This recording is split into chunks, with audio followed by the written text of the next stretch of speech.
Welcome to Crosstalk Solutions. My name's Chris, and today we're going to talk about how to optimize access points for the best possible coverage ever. Or in other words, if you have multiple access points in your home or business, these are the steps that you need to take to make sure that those access points play nicely with each other and provide the best coverage for your wireless clients. I'm going to be demonstrating this with Unify. However, these same concepts should apply regardless of the make and manufacturer of the access points that you happen to be using. So these concepts are going to be the same if you're using Unify or TP-Link or Aruba or Cisco or whatever. Mostly this information is going to be exactly the same. I should also say that if you only have a single access point, a lot of the stuff I'm going to talk about won't make any difference, but there are definitely some tips that you can still utilize for environments where you just have one access point. If you haven't already, make sure that you like this video and subscribe to Crosstalk Solutions for more tech videos just like this one. And if you are looking to purchase Unify equipment, access points, switches, firewalls, whatever, use my link down in the description below. That is absolutely the best way that you can help Crosstalk Solutions and help us keep providing this type of content for you. That is, of course, an affiliate link. It does not change your price whatsoever, but it does get us a few bucks for the referral, and we absolutely appreciate every single referral that we get. All right, so let's start off by talking about the environment, my test environment that I have set up here. I am using a UDM SE. And if we click on devices, we can see that I have installed 3 different U6 access points. I have a U6 Lite, an LR, and a Pro. Again, this doesn't matter if you have all the same kind of access point, if you have Wi-Fi 5 access points instead of Wi-Fi 6 access points, almost everything that I'm talking about is going to be exactly the same. This is just the test environment that I happen to set up. So when I'm approaching a situation like this, the first thing that I want to know is, what is the surrounding environment like? What other access points are near me that my access points are hearing, quote unquote hearing, and could potentially interfere with any wireless signals that I'm putting out? So to do that in Unify, we want to click on Wi-Fi Insights, and that's going to show us basically our neighbors, right? Our wireless neighbors, who's around us in the surrounding homes and businesses. Now, if you're not using Unify, there are a number of tools that can do this same thing. I like, for instance, the NetSpot app. There's also a number of apps that you can get on Android that will show you sort of the wireless spectrum and just, what type of wireless devices and output power and channels are they using in your local area. So on this screen, we have access points that are split between 2.4 gigahertz spectrum and 5 gigahertz spectrum, and we are going to deal with these two spectrums differently. What I can see right off the bat here, let's talk about 2.4 gigahertz. So number one, you can see that these ones here are kind of smaller. You see this ranges from channel 4 to channel 8. We have one that goes from channel 9 to channel 13, and then we have some down here as well. These ones that are these size are what we call a 20 megahertz channel width. So channel width is one of the metrics that we're going to be using and one of the settings that we can change when we're setting up our access point optimization. Channel width essentially means how much or how little of the wireless spectrum is this device using. Now, typically with 2.4 gigahertz, we're going to have 20 megahertz channel width and 40 megahertz channel width. Now, the larger the channel width, the more bandwidth you're consuming, or the more bandwidth your access point can possibly consume, but the more susceptible to interference, right? Because if you have a very wide bandwidth or very wide channel width, other devices in your area that are using some of that spectrum might possibly interfere more than if you had a more slender channel width. In 2.4 gigahertz, there are essentially 3 what we would call main channels. That's channel 1, channel 6, and channel 11. So if we look at channel 1 here, we can see there's 10 megahertz going this way and 10 megahertz going that way for a total of 20 megahertz channel width. Now look at this guy up here. Broadcom Guest, right? So this guy is sucking up 40 megahertz channel width, right? And he's screaming very loudly. You can see it's the largest access point signal, or the largest wireless signal in the 2.4 gigahertz spectrum. That, you know, it's one of my neighbors who just is blasting their access point, and they made it as much bandwidth as possible, which, you know, you can certainly do. But if you're in an environment where you have a lot of access points around you, like an apartment building or a business complex or even a neighborhood, this is kind of rude, right? It's kind of rude. And besides which, 20 megahertz channel width for 2.4 gigahertz is perfectly fine. So I typically don't recommend sucking up a 40 megahertz channel width in the 2.4 gigahertz range unless you're like on a ranch where there's no other wireless signals around you, you're not competing with anyone, and no one's competing with you. Over here in 5 gigahertz, it's a different story, and we can see that there are different channel widths for 5 gigahertz. 5 gigahertz is typically going to be 20, 40, 80, sometimes 160 megahertz channel width. But there's a lot more spectrum, so you can do sort of the standard for 5 gigahertz is 40 megahertz channel width, which again is more than you would do in 2.4 gigahertz, but there's also a lot more spectrum to play with in the 5 gigahertz range. Now, some of these channels in here in the middle, you'll notice those are completely empty. Those are what's called Dfs channels, and those are sort of reserve channels that you're really not supposed to use. So we're going to deal with the stuff that is outside of that Dfs zone on the lower end as well as the higher end. And what we can see here is we've got some access points down here in 36 and 44. This one is very, very low signal, so not really a great chance that it's going to interfere with anything that we're doing. Up here we have, again, this Broadcom guest is sucking up a lot of the bandwidth over here, and they're pumping out a really strong signal. So if possible, we're going to try to avoid this channel up here in the 5 gigahertz. So basically what we're looking for here is, where is the open airspace, right? So I'm going to take a screenshot of this. All right, so here I've got my screenshot, and now we're going to refer back to this in a little bit when we actually start configuring our devices. All right, so the next thing that we want to consider in our access point optimization is the placement of the access points within your home or business. So to do this, I am using the Unify Design Center. And you can see I just went online and I found, you know, generic 2,000 square foot house, because that's probably about average that people might have that are watching this video. And I've taken my 3 access points, the U6 Lite, LR, and Pro, and I have spread them out throughout this house. In this case, I took the U6 Lite, and I put it out here in the garage to provide coverage for anything that you might have out in the garage. You know, a Sonos system, or if you have a Tesla or a smart car that connects to a wireless, or you have a TV out in the garage, something like that. We're just providing some good coverage out there. I put the the U6 Pro over here near the primary bedroom, the master bedroom, and then I have the LR over here by the sort of living room, whatever this is over here, as well as the bedrooms.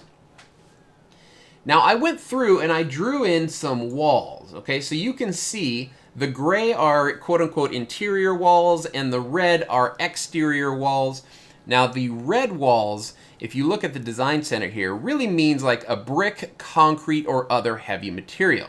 You know, that's much more common in certain parts of the United States, but certainly more common in Europe and areas such as that. So you might want to use these exterior walls if you have brick walls or concrete walls. A lot of homes here in the US, however, are just wood and drywall and stucco maybe on the outside, right? Or sort of siding on the outside. So I did use that for this design, but again, your mileage may vary, right? Use the type of walls that you feel are going to be best for your own floor plan. And then on the inside, I use just standard interior walls, which assumes, you know, wood and drywall. So these walls do affect the wireless signals. Walls, you know, anything metal like a big fireplace or your stove or range, those type of things are definitely going to affect your signals. So when you're placing your access points, the way that I do it is I like to put them sort of in centralized locations. You can see that this Pro that I put here kind of covers the kitchen and dining room area. It covers the bedroom and the bathroom. We all know how important wireless is to have in the bathroom. And then the access point out here kind of just covers the garage area, and then the LR is covering these back 2 bedrooms as well as the living room and sort of the miscellaneous areas on the right side of the house over here. Now with these filters, so we can turn on and off our wireless coverage. If we look at 2.4 gigahertz, let me close out the walls again so they're not in the way. If we look at 2.4 gigahertz, we have some pretty decent coverage, right? Anywhere that's red, orange, or yellow means that you've got very solid coverage in those particular areas. When we get to the sort of greens and light blues, that means the coverage is there, but it's getting pretty weak. Like the signal's getting weak in those areas. So now let's look at 5 gigahertz. 2.4 gigahertz has much better penetration through obstacles. So usually, coverage-wise, 2.4 gigahertz isn't as big an issue as the 5 gigahertz stuff. And what I'm looking to do here is just kind of make sure that the yellows of each of these radiuses are just barely touching each other, right? And you can move them around on here to see how the coverage changes to find the best placement of devices for your own environment. But I think this is pretty good because we've got these 2 devices here. The coverage is basically just barely touching each other with a strong signal, as well as the one in the garage, sort of same story. So that's placement, right? That's access point placement. But what about the channels that we talked about earlier? So remember, we took this screenshot that showed us what channels are available. For 2.4 gigahertz, we basically have 1, 6, and 11. And since I have 3 access points here, I'm going to set each one up on one of those channels so that they're not interfering with each other. Now, big caveat here, if you are doing mesh, as in if you have a separate access point, maybe out in your backyard, that is not hardwired into your network, but is using a wireless connection to connect to your network as well as provide connectivity to clients, the channels make a big difference. And I would look at a different video that I did called Optimizing Mesh Wi-Fi, and I will put a link to that video down in the comments below. For the purposes of this video, we are not talking about mesh access points at all. I am assuming that each one of these is hardwired into the network with an Ethernet cable. So since I have these 3 access points and I have essentially 3 2.4 gigahertz channels that we can use, I'm just going to set one as channel 1, one is channel 6, and one is channel 11. I'm also going to kind of put 1 and 6 as far apart from each other as possible. So the garage is going to end up being channel 1, the one over here on the right hand side is going to be channel 6, and the one over here by the master bedroom is going to be channel 11. So let me take a screenshot, and I'm actually going to write that down. Okay, so there we go. As you can see, I have put the U6 Lite on channel 1, the U6 Pro on channel 11, and the U6 LR on channel 6. Now let's talk about 5 gigahertz. I have not done that yet, and to do that, we're going to go back into Unify, and we're going to start looking at some of these settings. So if I click on my devices, and then we look at the U6 Lite, I'm going to click on Settings. Let me put me over here in the other corner. There we go. And here we can see the settings that we are going to change. Now for 5 gigahertz, here are our channels that we have available. I'm not going to use anything that says DFS. I'm going to use 36 through 48, and I'm going to use 149 up to 165. Let's look at our coverage again. And what are we seeing here? So these, I mean, there's definitely some 5 gigahertz stuff over here in the 36 and sort of 44 area. So 36, 40, 44, 48, but there's a lot sort of less up here in this range. So 149 through 165. So what I want to do here is I want to pick basically 3 different little areas. I'm going to do 36, and I'm also going to do 48. So that should sort of push it up here in between 48 to 54. And then I'm also going to choose the top of the spectrum, 165 up here, because that doesn't seem like I have any neighbors using that whatsoever. So those are going to be my 3 choices for the 5 gigahertz. Let's go ahead and add those now to our map. Okay, there we go. So I've got 36 then since it's closer in the same 5 gigahertz spectrum, I put it to the furthest away access point, channel 48, and then the one in between these two, I move to the complete other end of the 5 gigahertz spectrum at channel 165. All right, so at this point, I have now dialed in the channels, which to me is by far one of the most important and overlooked configurations when you are optimizing access points. Just making sure that the channels that all of these devices are broadcasting on are as clear as possible and as separated from each other as possible. This is probably the most important thing that I'm teaching in this video. All right, so we will put that to the side for now. Going back to Unify, let's actually start making these changes. So first we're going to start with the U6 light, and here we have the 2.4 gigahertz radio. Let me zoom this in a little bit, as well as the 5 gigahertz radio settings down here. So again, channel width, we have 20 or 40. We're not going to be channel hogs. We're going to leave it on 20. That's going to be plenty fine for 2.4 gigahertz. But channel selection, we do not want to leave this auto. We are going to set this to channel 1 as per our diagram here that we already mapped out.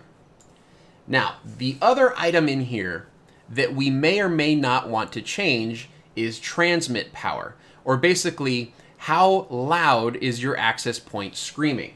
Now, if we look at the map here, actually, let's go back to the design center and let's turn on like 5 gigahertz or even 2.4 gigahertz, right? So 2.4 gigahertz in this garage is screaming really loud. Now, that's not going to make too much of a difference in our scenario because we don't have other access points that are sharing channels. But let's say I had a fourth access point, out here on the rear porch. Well, it's far enough away from the access point in the garage that the 2.4 gigahertz spectrum would probably share its channel 1 with the one that's furthest away. But I also might then want to turn down the one in the garage. Basically turn down the output power such that the one in the garage is only providing enough wireless coverage to reach the garage and not extending or bleeding into the walls very much past that, right? So in those types of situations, that's where you might want to change the output power or the transmit power, excuse me.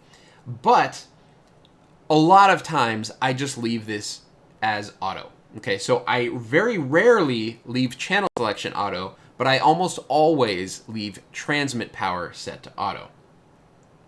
All right, so moving down to 5 gigahertz, again, we've got 20, 40, 80 megahertz channel widths. We don't want to be channel hogs. We're going to leave it on 40 megahertz channel width, but we are going to specifically select our channel, and we chose channel 36 for the U6 Lite. So let's go ahead and select channel 36, and then we're going to apply changes.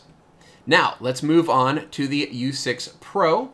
For the U6 Pro, that is 2.4 gigahertz channel 11, 5 gigahertz channel 165. So let's go there. Settings.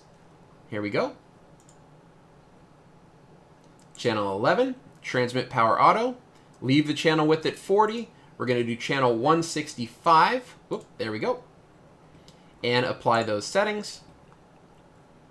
Then we have the LR as our third one. Settings. This is going to be 2.4 gigahertz channel 6 and 5 gigahertz channel 48, and apply those changes. Okay, so those changes are now all applying for those access points. And really, that's about it. Okay, so that is going to make sure that the placement of the access points is such that the signals aren't really interfering with each other too much. In addition to that, we changed the channels so that they're broadcasting on different channels, which again reduces interference between the multiple access points. And then from here, if you're having any sort of issues, you can further play with the transmit power. Mostly you're going to want to reduce transmit power on some access points that allows less interference for other access points that might need, that are on, perhaps the same channel. Okay, so that's going to do it for this video. What did you guys think about this? Did I miss anything? Are there any other tips that you would have included in this type of design? Or did I screw something up? Let me know down in the comments below. As always, if you appreciated this video, one of the best ways that you can help out this channel is to utilize our Ubiquiti affiliate link.